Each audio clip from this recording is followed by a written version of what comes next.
The Veloran delegation entered the grand chamber first, their crystalline bodies catching the light from 1,000 floating orbs.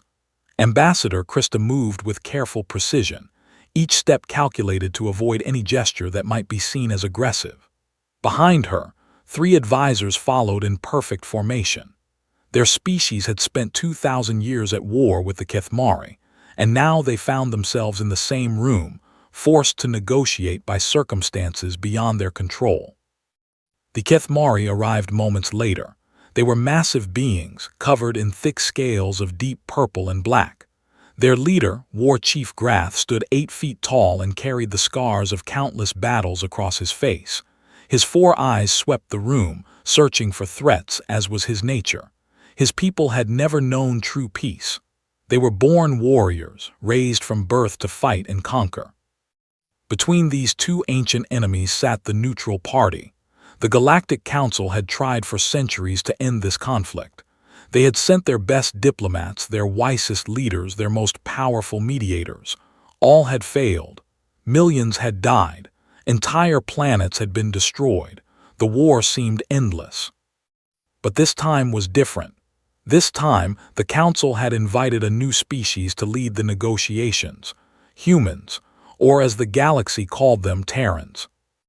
Ambassador Sarah Chen walked into the chamber with a confident stride. She was a small woman by human standards, barely 5 feet 4 inches tall. Compared to the crystal giants and the scaled warriors in the room, she looked almost comically tiny. Her team consisted of just 4 people, all of them unremarkable in appearance. Krista studied the human with growing concern. These were the legendary problem solvers. These soft, fragile creatures who had only discovered faster than light travel a mere 200 years ago. The Galactic Council must have gone mad. Grath snorted dismissively. He had heard stories about humans, of course. Everyone in the galaxy had. They said humans were creative, adaptable, impossible to predict. They said humans had ended conflicts that had lasted millennia. But looking at this small female, Grath saw only weakness. Sarah took her seat at the center table and opened her folder. She had spent 3 months studying this conflict, learning its history, understanding its roots. The problem was clear to her now, though she knew the solution would not be easy. The war between the Velorans and Kethmari had started over a simple misunderstanding. 2,000 years ago, a Veloran explorer had landed on a Kethmari colony world. The Velorans communicated through light patterns, flashing colors from their crystal bodies. The Kethmari communicated through sound and gesture. When the Veloran tried to say hello, his light display was interpreted as a challenge to combat. The Kethmari responded the only way they knew how, and the explorer was killed. What followed was 2 millennia of revenge, counter-revenge, and eventually pure hatred that had forgotten its original cause. Sarah looked at both delegations and smiled warmly. This was her first galactic peace negotiation, but she was not afraid. She had grown up in Chicago, mediating disputes between rival neighborhoods. She had spent 10 years as a labor negotiator, finding common ground between workers and corporations who swore they could never agree. She had helped end 3 civil wars on human colony worlds. This was just another problem to solve. The first day of negotiations went poorly, as Sarah had expected. Both sides arrived with lists of demands that were impossible to meet. The Velorans wanted the Kethmari to return 47 colony worlds taken during the war. The Kethmari wanted the Velorans to pay for 300 years of economic blockades. Neither side was willing to budge. Neither side was willing to even look at the other. When the session ended, Sarah's assistant Marcus approached her with concern on his face. "This is impossible," he said. "They hate each other too much. There is no common ground." Sarah shook her head. "There is always common ground. We just have not found it yet." That night, Sarah did something no previous mediator had tried. She visited both camps separately, not to negotiate, but to listen. She went to the Veloran delegation first and asked Krista a simple question. "What do your people actually want? Not territory, not resources. What do they really want?" Krista was silent for a long moment. Her crystal body flickered with uncertain colors. Finally, she answered. We want safety. We want to know that our children will not die in pointless battles. We want to build, to create, to explore the universe without fear. Sarah nodded and moved on to the Kethmari camp. She found Grath sharpening his ceremonial blade, a weapon that had been in his family for 20 generations. What do your people actually want? She asked him. Grath looked at her with suspicion. He had never been asked such a question before. Diplomats always talked about borders and resources and strategic positions. No one had ever asked what his people truly desired. We want honor, he finally admitted. We want our sacrifices to mean something. We have lost so many warriors in this war. If we make peace now, what did they die for? Sarah understood then. This was not a war about territory or resources. It was a war about fear and meaning. The Velorans were afraid of being destroyed. The Kethmari were afraid of being dishonored. Both fears were valid. Both fears were keeping the war alive. She returned to her quarters and gathered her team. I know how to end this war, she said, but it is going to require something that has never been done before. Her team listened as she explained her plan. When she finished, they stared at her in disbelief. That is either brilliant or insane, Marcus said. Sarah smiled. With humans, those are often the same thing. The next morning, Sarah requested a private meeting with Ambassador Krista. The Veloran agreed, curious about what the human had to say. I want to show you something, Sarah said. She pulled out a small device and projected an image into the air. It showed a beautiful planet, covered in blue oceans and green forests. This is Earth, she explained. My homeworld. 300 years ago, my people nearly destroyed themselves. We had wars that lasted generations. We poisoned our air and water. We came within hours of ending our entire species. Krista leaned forward, interested despite herself. How did you survive? We learned to see our enemies as people, Sarah answered. We learned that the things we thought divided us were smaller than the things we shared. It took time. It took patience. But we found a way. Sarah paused, letting her words sink in. I believe your people and the Kethmari can do the same. But first, you need to understand something about them that you have never understood before. What is that? They are just as afraid as you are. Krista's crystal form flashed with disbelief. The Kethmari fear nothing. They are monsters who live only for war. Sarah shook her head gently. They fear dishonor. They fear that the deaths of their warriors will be meaningless. They fear that peace will erase their sacrifices. Krista was silent, processing this information. It contradicted everything she had believed about her enemies for 2,000 years. Could it possibly be true? I am asking you to trust me, Sarah said. I have a plan, but it will only work if you are willing to see the Kethmari as something other than enemies. Can you do that? Krista looked at the image of Earth still floating in the air. These humans had nearly destroyed themselves and found a way back from the edge. Perhaps they knew something that older, wiser species had forgotten. I will try, Krista said finally. For my people, I will try. Sarah nodded with satisfaction. This was only the first step. Now she had to convince Grath to do the same. Sarah found War Chief Grath in the training room that had been set up for the Kethmari delegation. He was alone, moving through combat forms that had been passed down through his family for countless generations. Each movement was precise and deadly, a dance of controlled violence that spoke of years of practice. She waited at the entrance until he noticed her. When he finally stopped and turned to face her, his 4 eyes showed neither welcome nor hostility, only curiosity. You are brave to approach me alone, human, he said. Most species send their warriors to speak with me. They send you. Sarah stepped into the room. I am not a warrior, but I think that is exactly why I am here. Grath studied her for a long moment. His species could detect lies through subtle changes in body chemistry. He searched for deception in this small human and found none. She believed what she was saying. "Speak then," he said. Sarah walked closer, showing no fear even though Grath could have killed her with a single blow. "I want to ask you about honor." Grath's scales shifted slightly, showing interest.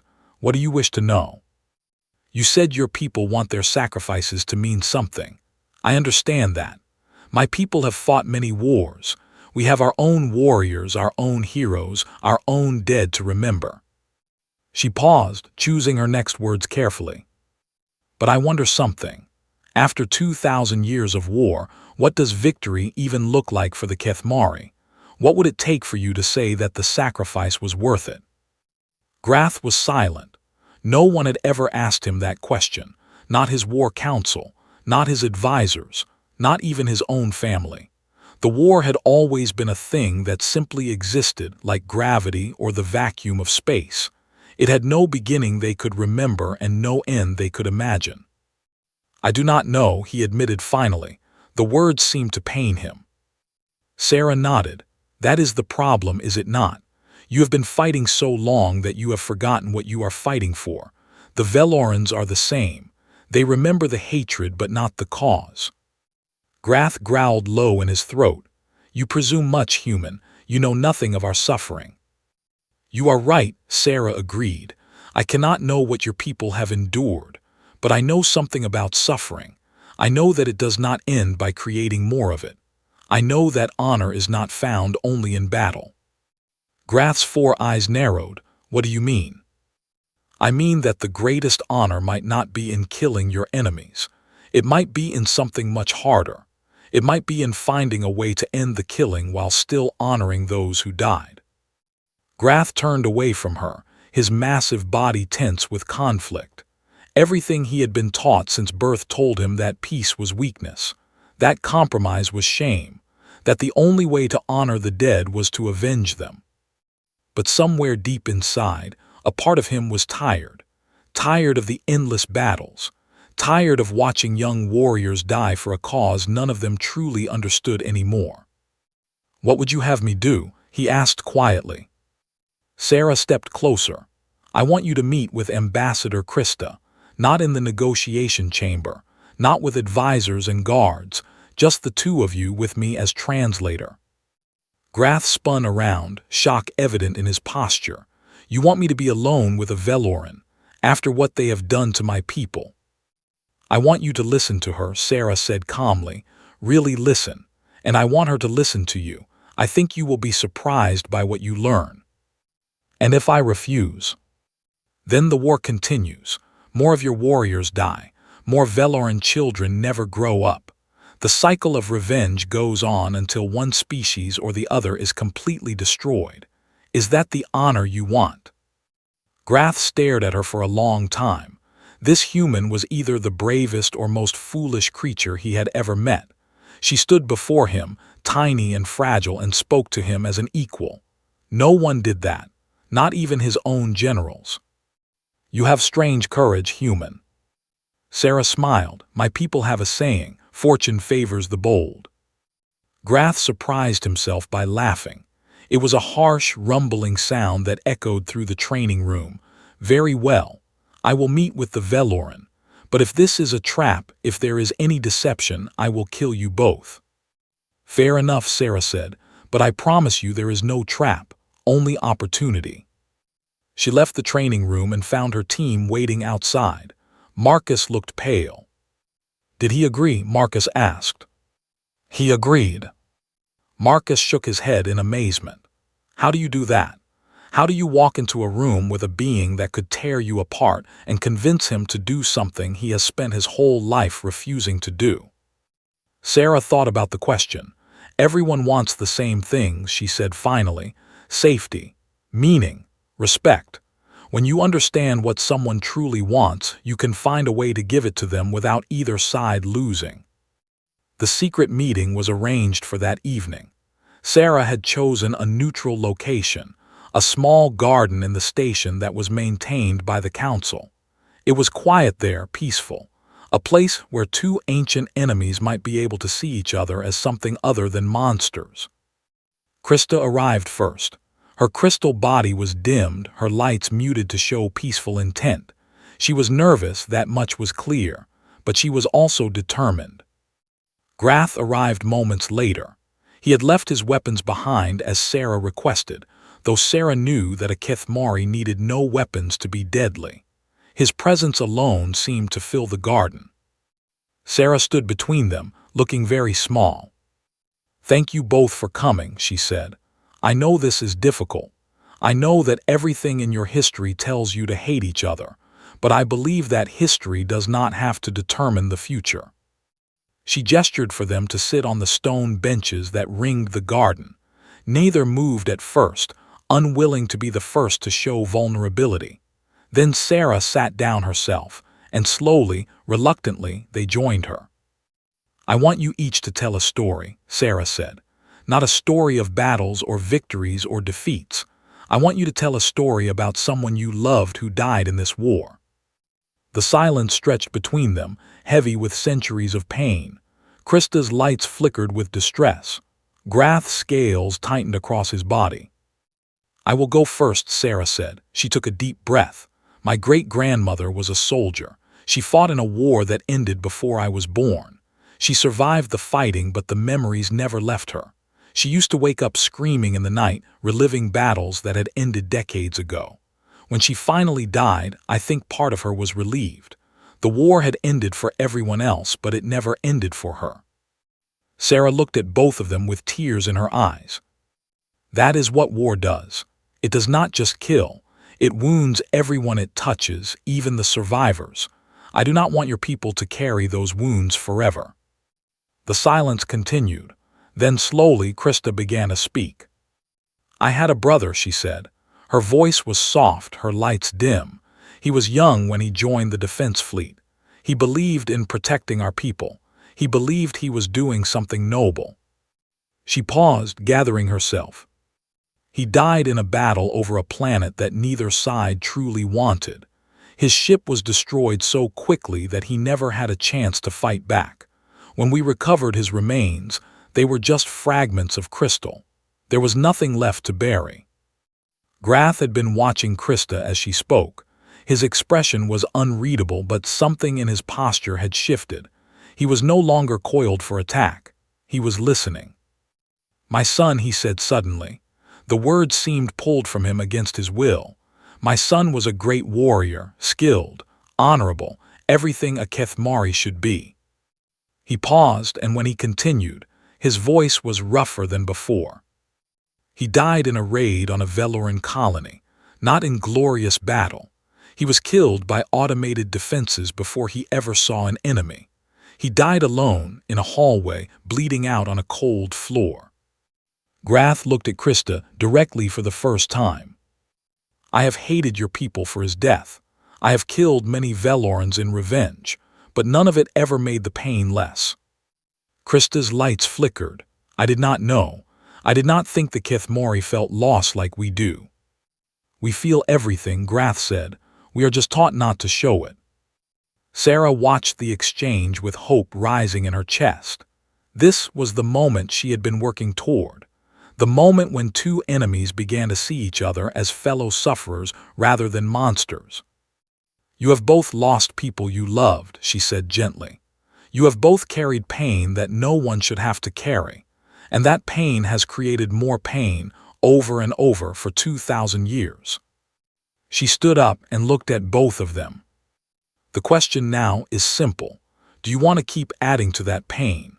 Or do you want to find a way to honor your dead by making sure no one else has to die like they did?" The next 3 days were the hardest of the negotiations. Sarah brought Krista and Grath together again and again, in private sessions away from their advisors and the watching eyes of the Galactic Council. Each meeting was difficult. Old hatred surfaced constantly. There were moments when Sarah thought everything would collapse, when centuries of anger seemed too strong to overcome. But something had changed in that garden. A crack had appeared in the wall between them, and through that crack, light was beginning to shine. On the 4th day, Sarah presented her plan to both delegations in the formal negotiation chamber. The room was full again, packed with advisors, guards, and observers from the Galactic Council. The tension was thick enough to cut. "I have spent these days listening to both sides," Sarah began. "I have heard your demands and your grievances. I have heard about the worlds you have lost and the people who died to take them. I understand why you hate each other." She paused, letting the silence build. "But I have also heard something else. I have heard a desire for safety from the Velorans, a desire for honor from the Kethmori. These desires are not contradictory. They can both be fulfilled, but only if we approach this problem in a new way." The Veloran advisor next to Krista shifted uneasily. "What do you propose?" Sarah nodded to Marcus, who activated a holographic display. A map of the contested region appeared, showing the territory currently fought over by both species. "The traditional approach would be to divide this territory," Sarah explained. "Draw a line, give half to each side, and hope they stay on their own side of it. But that approach has failed before. It will fail again because it does not address the real issues." Grath growled impatiently. "Then what do you suggest, human?" Sarah touched the display and the territorial lines disappeared. In their place, a new structure appeared. "I propose something that has never been tried before in galactic history. Not a division of territory, but a shared dominion. A new political entity created jointly by the Velorans and the Kethmari." The room erupted in shock and outrage from both sides. Voices overlapped, accusations flew. Sarah waited patiently for the noise to die down. "Let me explain," she continued. "The 47 contested worlds would not belong to either side. They would belong to both, jointly governed by a council of equals. Veloran and Kethmari working together, building together, living together." "Impossible," a Veloran advisor shouted. "We could never live among those barbarians." A Kethmari general rose to his feet. "We will not share our conquests with crystal cowards." Sarah held up her hand. "I expected this reaction, so I want to tell you what you would gain from this arrangement." She turned to the Velorans. "Ambassador Krista, you told me your people want safety. Under this plan, the Kethmari would be treaty-bound to defend these worlds alongside you. The greatest warriors in the galaxy would be your partners, not your enemies. No outside power would dare threaten worlds protected by both species." Then she turned to the Kethmari. "War Chief Grath, you told me your people want honor. Under this plan, the Kethmari would be recognized as builders, not just destroyers. The galaxy would see your people creating something lasting, something your children and their children could be proud of. That is a different kind of honor, but it is honor nonetheless." The room was quiet now. Both sides were listening, considering. "But there is more," Sarah continued. "I have a proposal for how we can honor those who died in this war, from both sides, in a way that gives meaning to their sacrifice." Marcus changed the display again. Now it showed a single planet, beautiful and untouched. "This is Korath 7, Sarah said. "A neutral world in the center of the contested zone. I propose that this planet become a memorial. A place where both Velorans and Kethmari can come to remember their dead, where the names of all who fell in this war will be recorded from both sides, without judgment or blame." She looked at Grath. "Your son's name would be there, written alongside the Velorans who died in the same battles. And you," she turned to Krista, "your brother's name would be there too." Sarah's voice softened. "In 2,000 years, your descendants will come to that planet and see those names. They will learn about the war and they will learn about how it ended. They will know that their ancestors chose to stop the killing. That is the meaning their deaths can have. Not more death, but the birth of something new." The silence in the room was profound. Sarah could see the conflict on every face. Everything they had been taught said this was impossible, but something in them, some weary, hopeful part wanted to believe. Krista was the first to speak. "How would governance work? How can we trust them not to seize control?" Sarah had anticipated this question. The council would be structured with absolute equality. 5 Velorans, 5 Kethmari. All decisions require agreement from both sides. If there is a deadlock, a neutral arbiter will mediate. I suggest the humans serve in that role, at least initially. Grath frowned, and if one side violates the agreement, if they attack the other, then the injured party can withdraw from the arrangement and the war resumes. But here is the thing, Sarah said. If this works, if you show the galaxy that ancient enemies can become partners, other species will want to trade with you, ally with you, support you. The benefits of peace will outweigh the benefits of war. Breaking the agreement would cost more than keeping it. The discussions continued for hours. Every detail was examined, questioned, challenged. Sarah and her team had prepared for this. They had answers for every objection, solutions for every problem. As the day stretched into evening, Sarah could see the mood shifting. The advisors on both sides were no longer automatically rejecting the proposals. They were discussing logistics, working out details. This was what progress looked like. Finally, as the station's artificial night cycle began, Grath stood up from his seat. "I have heard enough," he said. His voice was heavy with the weight of his decision. "I came here expecting nothing. I came prepared to reject any agreement that required the Kethmari to show weakness." He looked at Sarah, and there was something new in his 4 eyes, something that might have been respect. "But you have shown me something, human. You have shown me that there is strength in building, not just in destroying. You have shown me that honor can be found in ending a war, not just fighting one." He turned to face Krista directly. "Ambassador, my people have wronged yours. Your people have wronged mine. We have been locked in a cycle of revenge that has consumed countless lives. I am tired." He took a deep breath. "I will recommend this agreement to my council. I cannot promise they will accept it, but I will argue for it with every breath in my body."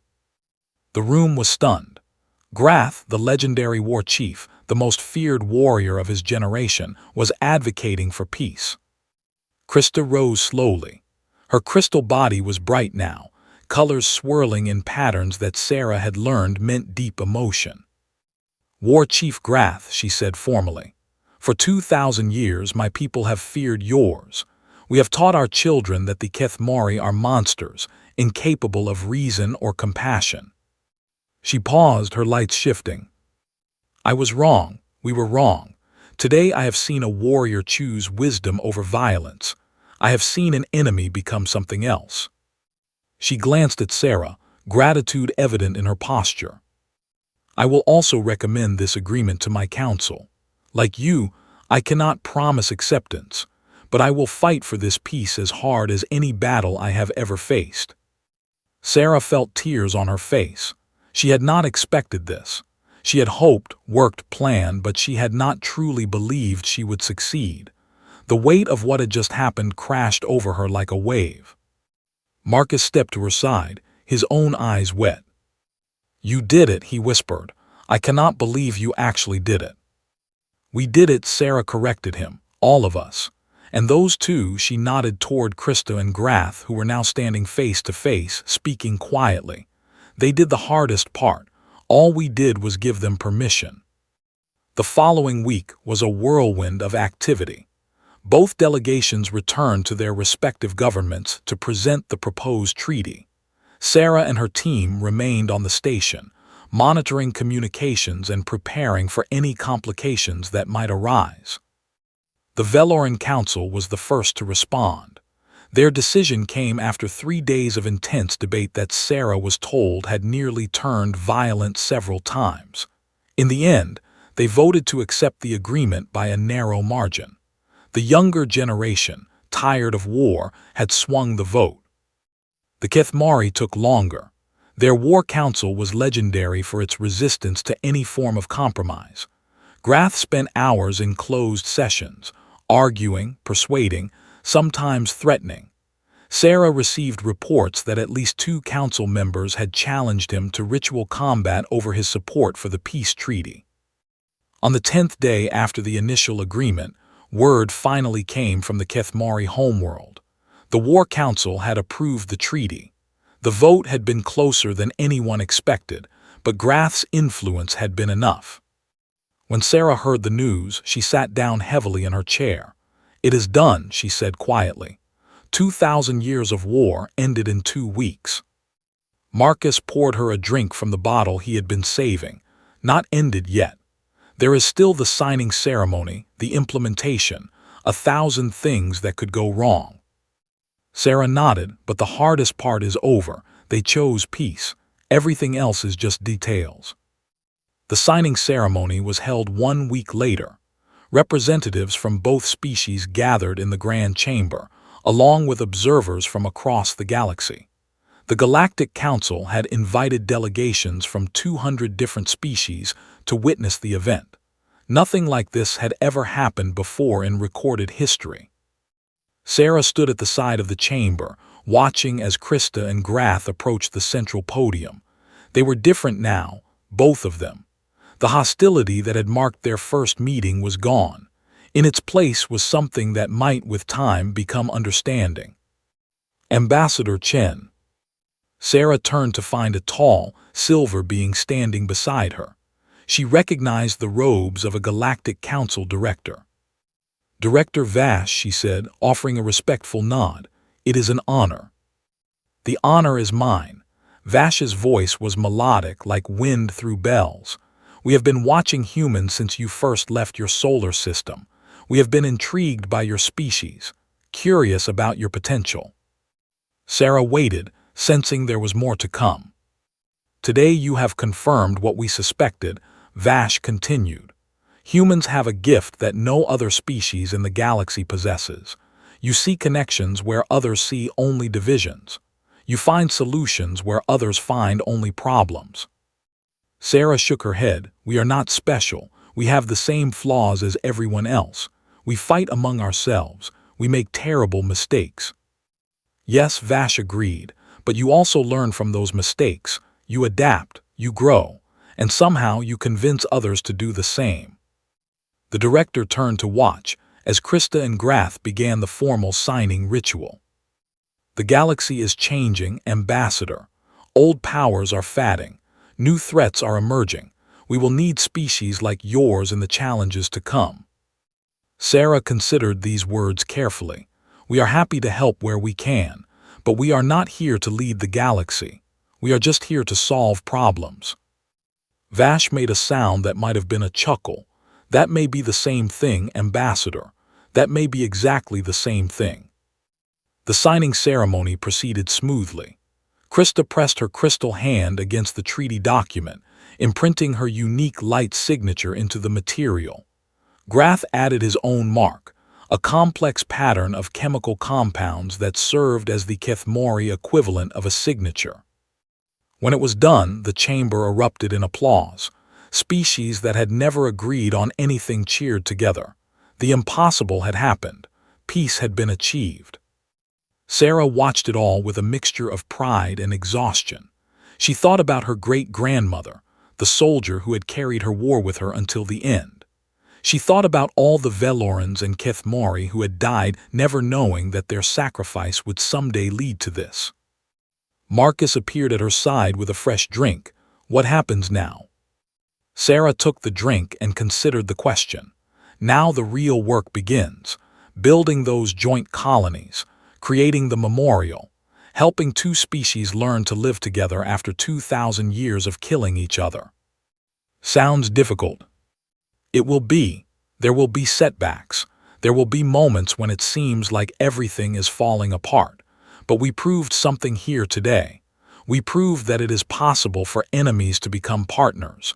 That is something no one can take away. Marcus nodded thoughtfully. "Do you think humans will always be the ones doing this, solving other people's problems?" Sarah looked out at the celebrating crowd. "I think humans will do what we have always done. We will help where we can, learn what we can, and try to leave things a little better than we found them. That is all anyone can do." A commotion near the entrance caught her attention. A messenger was pushing through the crowd, heading directly for her. When he arrived, he handed her a secure communication tablet with the Galactic Council seal. "What is it?" Marcus asked. Sarah read the message, her eyebrows rising with each line. "It appears the Tholian Combine and the Nexus Coalition are on the verge of war. The Council is requesting human mediators." She looked at Marcus and saw her own weariness reflected in his face. "Do you want to take this one?" she asked. Marcus laughed weakly. "I think I need a vacation first." Sarah handed the tablet to an aide. "Tell the Council we will send a team within the month, but not me. I need to see this agreement through first." She turned back to watch the celebration. Krista and Grath were standing together now, surrounded by well-wishers from both species. They were not friends yet. They might never be friends, but they were no longer enemies. That was enough. Sarah thought about the future, the memorial planet that would be built, the joint colonies that would grow, the children who would be born knowing peace instead of war. None of it had been guaranteed 2 weeks ago. All of it was possible now because 2 ancient enemies had been willing to listen. And because a small woman from Earth had been stubborn enough to make them try. The celebrations continued late into the artificial night. Species that had never spoken to each other began conversations that would lead to new alliances, new trade agreements, new friendships. The galaxy was reshaping itself around this single act of peace. Sarah finally allowed herself to relax. She had done what she came to do. The rest was up to the Velorans and Kethmori themselves. As she prepared to leave the chamber, Grath appeared before her. His massive form blocked out the light, casting her in shadow. "Human," he said gruffly, "I have something to say to you."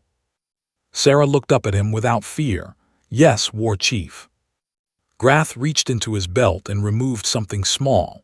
He held it out to her in his enormous clawed hand. It was a badge, intricately carved from some dark metal she did not recognize. "This is the mark of a Kethmori honor guard," he explained.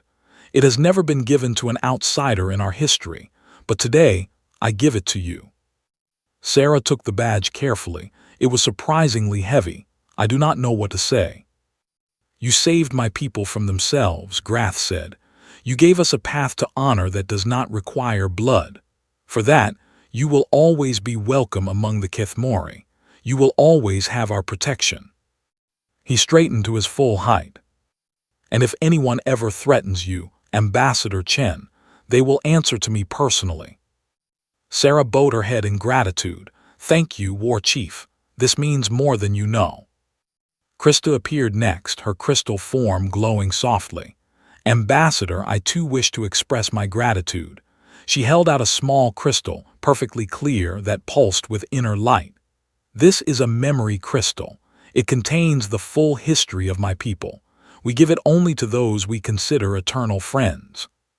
Sarah accepted the crystal with trembling hands. Both gifts together represented something unprecedented. 2 ancient enemies, united in gratitude to a human who had showed them a better way.